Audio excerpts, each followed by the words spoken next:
Bom dia, estamos para mais um Jornal Sofisticado. E no jornal de hoje, trataremos sobre a poluição sonora. Mas antes, preciso falar a respeito de ondas sonoras que possuem relação com tal problemática. Ondas sonoras são perturbações mecânicas que se propagam pelos meios, que podendo ser o ar, a água e sólidos. Além disso, suas vibrações são paralelas à sua propagação. Já a poluição sonora, o qual trataremos no jornal de hoje, é o excesso dessas ondas sonoras que altera e também pode prejudicar a saúde mental e física do indivíduo. A OMS, a Organização Mundial da Saúde, já retratou sobre isso, afirmando que um som acima de 50 decibéis já pode ser nocivo à saúde do indivíduo. E por isso, os nossos repórteres Daniel Conceição e Davi Portela retratarão sobre a influência e os impactos da poluição sonora na sociedade e qual o impacto tem nas relações sociais. Além disso, já foi entrevistado um sociólogo do Colégio Sofos e um físico da Escola Rego Barros. Agora, no Jornal Sofisticado. Voltando ao estúdio do Jornal Sofisticado, antes de entrevistarmos o professor Pompeu de Física e o professor Márcio de Sociologia, entraremos em uma breve discussão sobre a poluição sonora no Brasil e como ela impacta as pessoas com o espectro autista e os animais. Para isso, nosso amigo Davi Portela irá entrevistar uma pessoa com espectro autista. Muito bem, repórter Daniel. Agora iremos falar sobre a poluição sonora no Brasil. Vejam por aqui esse gráfico. É possível perceber que a parte mais escura está entre a região sudeste e a região sul, que são as partes que contêm cidades como Rio de Janeiro ou São Paulo, que são as mais barulhentas e possuem mais indústrias. Segundo uma pesquisa, cerca de 6,8% da população brasileira sofre com perda auditiva, e esse número nem sequer é confiável, já que essa estatística não é atualizada anualmente. Então esse número pode ser ainda mais alto. E, apesar do ruído ser algo muito ruim, aqui no Brasil, ele pode ser visto como algo cultural ou até mesmo de maneira de lazer, como bailes, outros tipos de show. Agora, iremos passar para a nossa entrevista. Muito bem, David. Você poderia nos falar por que você usa esse fone?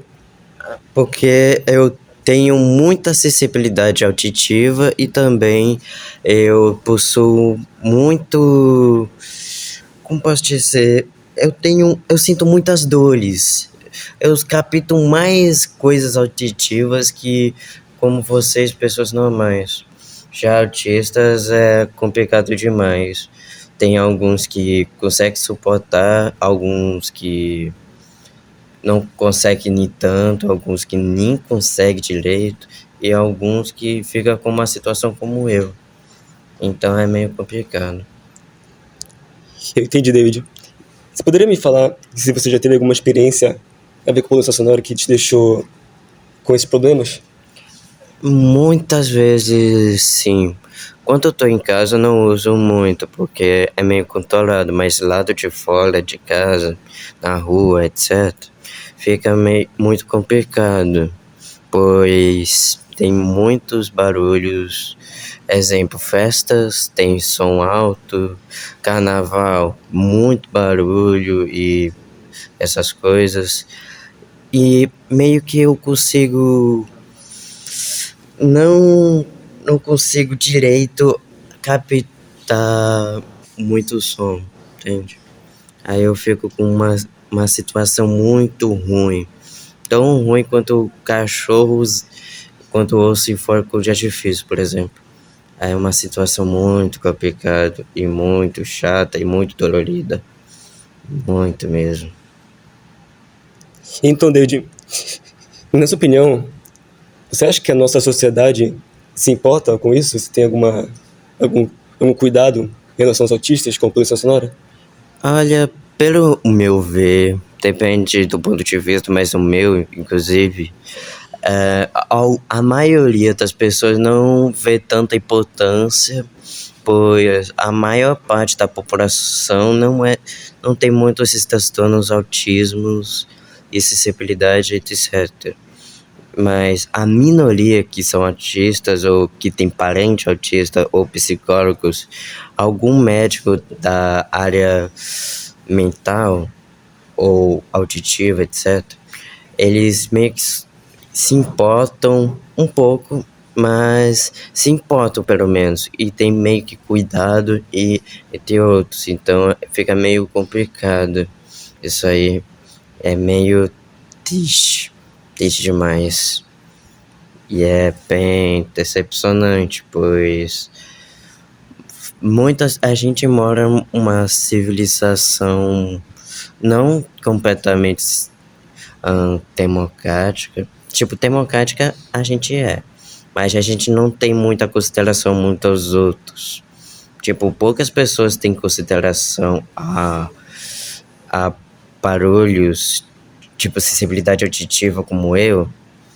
Outros nem tanto. Então fica meio paia, fica meio farinha. Então é meio triste mesmo. Agora, por último, a nossa última pergunta. Você acha que a nossa sociedade tem que mudar isso? E se sim, de qual maneira você acha? Olha, poderia, mas vai demorar muito tempo, talvez uns 2 anos no mínimo. Mas se for nesse caso de querer mesmo, a população tem que saber meio que controlar o som de uma forma maneirada, de uma forma tanto para eles, tanto para nós.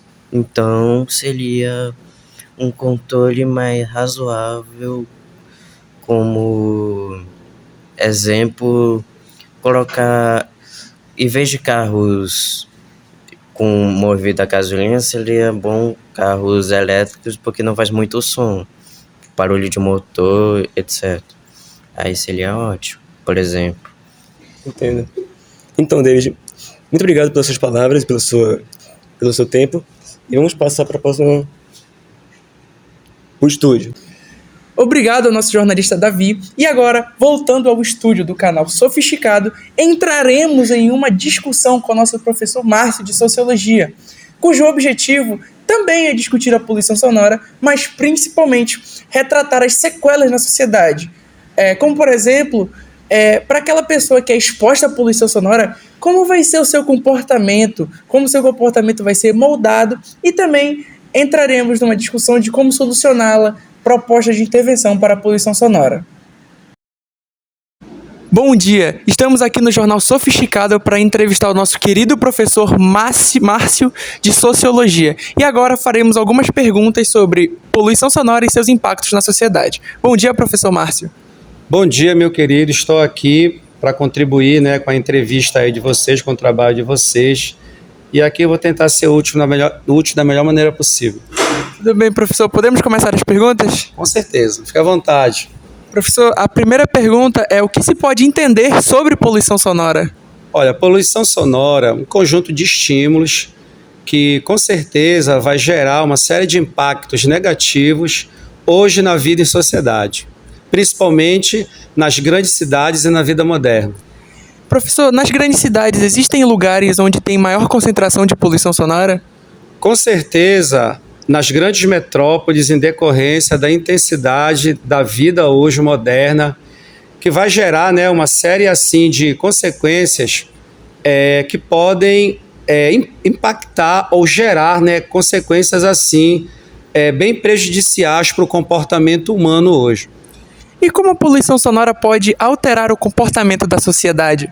Nós temos um sociólogo, um pensador chamado George Simmel, que desenvolveu uma teoria chamada efeito blasé ou atitude blasé.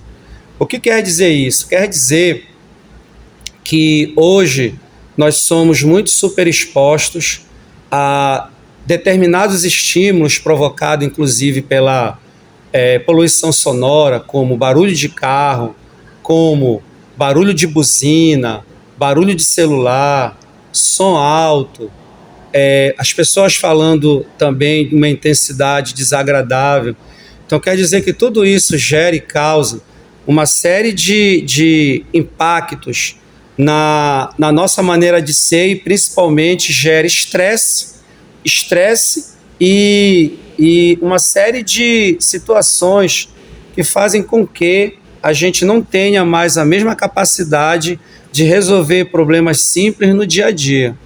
Então isso é muito negativo porque isso está gerando um efeito direto no que a gente é e na maneira como a gente se relaciona e resolve os problemas no dia a dia. E para aquelas pessoas que vivem nos enclaves fortificados, tem menos chances de sofrer esses impactos do que um cidadão que vive numa periferia? Olha, eu acredito hoje que essa questão da poluição sonora, ela também está atingindo determinados espaços que se consideram, digamos assim, que protegidos assim dessa questão da sonoridade exacerbada aí. Então muitos têm esse hábito de ouvir música alto, né, numa intensidade assim mais desconfortável, quando não é outro tipo de estímulo. Então eu acredito hoje que todos os espaços eles estão apresentando alguma forma de sonoridade que se torna desagradável para quem, por exemplo, quer viver com tranquilidade e a partir desse momento ter equilíbrio para lidar com essa situação do dia a dia, né? Então acho que está chegando também para outros espaços que se consideram aí protegidos também. E como a gente pode combater a poluição sonora? Com certeza, através dos rigores da lei e, de repente, também com uma campanha de conscientização, né, para as pessoas, por exemplo, respeitarem quem não concorda com o som alto, quem não concorda ali com uma determinada intensidade de um som. Então, eu creio que uma campanha bem eficaz, a questão aqui de determinadas punições também, né, e que essa punição ela seja severa, mas sobretudo a questão da conscientização e do respeito das pessoas para com o outro, creio que seria a solução mais viável e imediata para esse problema. E para aquelas pessoas que precisam conviver com a poluição sonora, quando as leis, quando conversa, quando campanhas não dão certo, o que essas pessoas podem fazer para minimizar seus impactos da poluição sonora sobre elas? Olha, eu acredito que ignorar só não basta, porque não dá para você desviar da questão do som desagradável que você está sendo submetido ali naquele espaço, né? Creio também que partir para a violência não é uma solução viável. Acredito que a pessoa ela tenha que insistir na questão de tentar mostrar para outra que aquilo está errado, né? Tentar de alguma maneira viabilizar ou sensibilizar a pessoa que está praticando ali o ato da poluição sonora, que aquilo definitivamente é desagradável e prejudicial para uma boa relação. Então, insistir nesse processo de conscientizar a pessoa, ou tentar conversar, ou chegar com a lei e ser mais rígida, para mim ainda é a melhor solução, em vez de tentar partir para a violência. E para encerrarmos nossa entrevista sobre a poluição sonora, em que período surge e como surge a poluição sonora? Olha, a poluição sonora ela é um fenômeno das grandes metrópoles. As grandes metrópoles, elas automaticamente trouxeram essa nova dinâmica para as nossas vidas, até com o advento da tecnologia, com a questão do aumento populacional, com o aumento do número de automóveis, de motocicletas nas grandes cidades. Isso eu acredito que tenha sido o início de todo esse processo. Por quê? Porque a gente precisa de uma locomoção mais viável, mais rápida, para poder chegar nos destinos que a gente se dispõe todo dia. Então, como o trânsito em países, digamos assim, que mal projetados, de cidades mal projetadas como o Brasil, o engarrafamento ele é comum. Então, tentou-se viabilizar através da questão de de novas formas de locomoção, né? E através dessas novas formas de locomoção veio também essa questão da poluição sonora, do barulho intenso e tudo mais. Então eu creio que o início todo é com o surgimento das grandes metrópoles. Elas trouxeram esse tipo de fenômeno que realmente impacta muito no que a gente é. Impacta na nossa forma de resolver as coisas, na nossa paciência, na nossa maneira de agir com o outro. Então isso, de uma certa forma, vai ali minando o comportamento do indivíduo, né? Se ele não criar, por exemplo, uma blindagem para se proteger contra esse tipo de situação que o rodeia, ele automaticamente vai ser atingido por esse tipo de fenômeno, e isso pode gerar distúrbios e doenças nele. Entendi, professor. Queria agradecer ao senhor pela nossa entrevista. Muito obrigado. A gente está aí à disposição. Esse foi o nosso Jornal Sofisticado. Então, gostaríamos de agradecer ao professor Márcio de Sociologia por contribuir com este trabalho. E agora entraremos numa discussão super importante sobre poluição sonora, que, como já retratada no Brasil, retrataremos principalmente na nossa região, cujo o professor Gerson Pompeu, de Física, irá falar sobre as aparelhagens, sobre os sons altos e etc. E, principalmente, vai relacionar com o professor de Sociologia tanto combate quanto causa e soluções. Olá, bom dia. Podemos definir poluição sonora, segundo a Organização Mundial da Saúde, OMS, sons que durante o dia estão acima de 55 decibéis e durante a noite estão acima de 40 decibéis. Para se ter uma ideia, por exemplo, quando você sussurra com alguém, um sussurro está na ordem de 30 decibéis, um trânsito leve está na ordem de 60, já uma avenida movimentada, trânsito intenso, está na ordem de 90 decibéis. Quando você vai a uma casa de show, por exemplo, nós temos aí na ordem de 150, 200, 300, dependendo do ambiente, até níveis sonoros acima desses valores. Então, isso que podemos caracterizar como poluição sonora.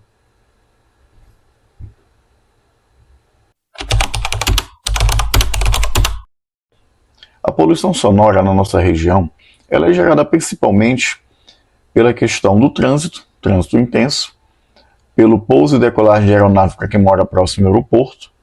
Também nós temos a poluição gerada pela questão das obras. Hoje nós vivemos aí a questão das obras da COP30, então quem mora próximo a essa região provavelmente deve estar sofrendo muito em decorrência da poluição sonora advinda do ruído das máquinas. Também temos um problema muito sério na nossa região, que são as casas de festas, onde um problema sério da nossa região também é a questão das festas promovidas pelas aparelhagens. Ali nós temos um ambiente extremamente poluído, quem mora no entorno provavelmente deve sofrer muito, fora o fato de que alguns dos nossos vizinhos também têm a péssimo hábito de ouvir som extremamente forte, produzindo aí níveis sonoros elevadíssimos.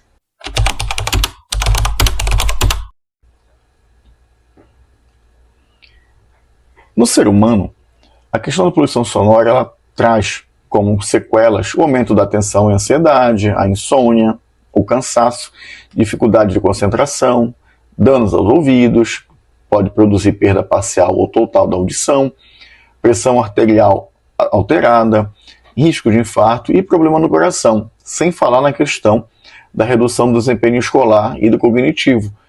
Vocês sabem perfeitamente que numa sala de aula, quando o professor está ministrando uma aula e existem muitas conversas paralelas, a aprendizagem é comprometida porque perde-se o foco. Então daí a importância de um ambiente que seja saudável do ponto de vista sonoro. Quanto à prevenção e combate à poluição sonora, eu vejo duas medidas relevantes.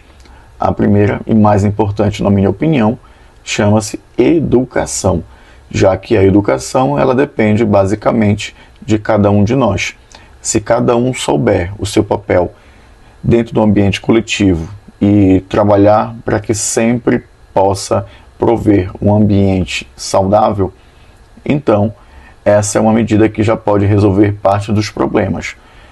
Uma outra medida são as políticas públicas. Né? Políticas públicas precisam fomentar a questão da prevenção e combater a poluição sonora. Então, são as duas medidas que são relevantes, ao meu ver, para combater a poluição sonora. E espero ter contribuído para o desenvolvimento desse trabalho. Tá? Obrigado. Gostaríamos de agradecer tanto ao professor Márcio de Sociologia quanto ao professor Pompeu de Física pela contribuição para o nosso Jornal Sofisticado. E gostaríamos de pontuar algumas situações que, como o professor Pompeu disse, a nossa região é a principal causa de poluição sonora. Claro que existem diversas, mas nós vamos focar em apenas uma, que é a questão das aparelhagens. Se nós formos entrevistar pessoas que moram ao lado de casas noturnas, ou até mesmo naquela redondeza, nós podemos entender que elas não conseguem ter uma vida saudável, uma vida digna, por conta dessas poluição sonora, onde 1, 2, 3 horas da manhã ainda tem som alto, e essas pessoas não conseguem dormir. E para uma pessoa que dorme pouco, ela não vai ter uma saúde de qualidade, uma vida de qualidade. E como debatido, tanto quanto o professor de Sociologia quanto o professor de Física, entende-se que a principal forma de combater essa poluição sonora é realmente a questão com a educação ou conscientização, cujo professor de Física disse que a principal é a educação e o professor de Sociologia falou que é a conscientização social ou campanha publicitária. E quando a gente vai pesquisar sobre campanhas publicitárias, a principal função é realmente conscientizar a sociedade. Por isso, nós entendemos que para a gente ter uma diminuição da poluição sonora, garantir essa vida digna a essas pessoas, nós precisamos que a sociedade tenha uma consciência social de pensar que não devemos prejudicar as outras pessoas para o nosso bem-estar. Pois, enquanto existem pessoas se divertindo naquela festa, existem pessoas que vão trabalhar de manhã, e existem pessoas que precisam descansar. Então, a sociedade deve se conscientizar. Então, fica o recado do canal Sofisticado. Se conscientize, pois nem todas as pessoas precisam desse barulho, nem todas as pessoas precisam conviver com esse barulho, nem todas as pessoas ou animais suportam esse barulho.